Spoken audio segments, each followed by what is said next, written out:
இந்து அறக்கட்டளை வாரியம் மற்றும் ஸ்ரீ ஸ்ரீ நிவாச பெருமாள் கோயில் இணைந்து வழங்கும் உலகளந்த பெருமாளின் உன்னதங்கள் தினமும் ஒரு திருவாய்மொழி புரட்டாசி 1 முதல் 31 வரை வழங்குபவர் முனைவர் இரா அன்பழகன். அனைவருக்கும் என்னுடைய அன்பான வணக்கத்தை தெரிவித்துக் கொள்கிறேன். தினம் ஒரு திருவாய்மொழி என்கிற தலைப்பில் ஒவ்வொரு நாளும் ஒவ்வொரு திருவாய்மொழி பாசுரத்தை அறிந்து கொண்டு வருகிறோம். எம்பெருமான் ஸ்ரீமன் நாராயணனுடைய திருவருளை பெறுவதற்கு அவனுடைய திருநாமம் தான் கருவியாக உதவுகிறது.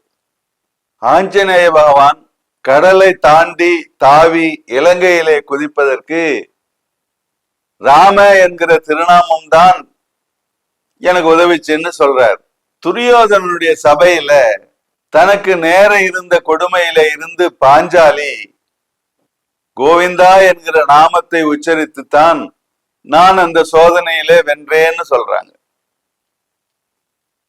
வாழ்க்கையில நாம சாதிக்கிறதுக்கும் சோதனைகளை வெல்றதுக்கும் ஆண்டவனுடைய திருநாமம் நமக்கு கருவியா இருந்து உதவுது.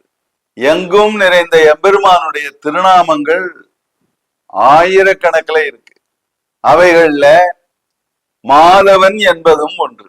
துவாதச நாமம் என்று சொல்லக்கூடிய 12 திருநாமங்கள்ல இது ஒண்ணு. உச்சரிக்கிறதுக்கு எளிமையாகவும் சிந்திக்கிறதுக்கு இனிமையாகவும் உள்ள திருநாமம்னா அது மாதவன் என்கிற திருநாமம் தான்.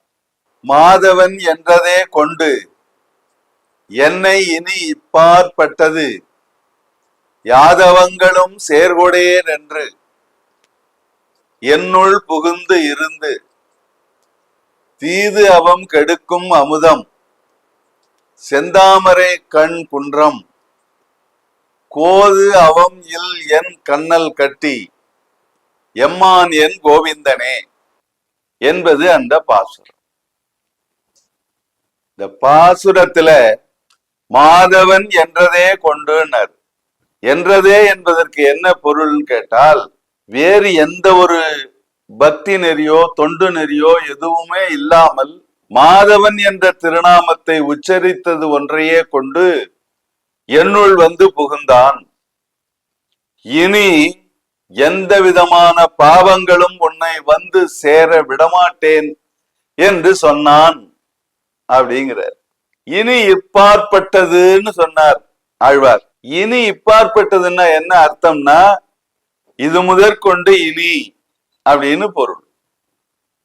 இது முதல் கொண்டு இனி உனக்கு எந்த விதமான தீமைகளும் வராமல் நான் பாதுகாப்பேன் என்று சொல்வதாக பொருள்.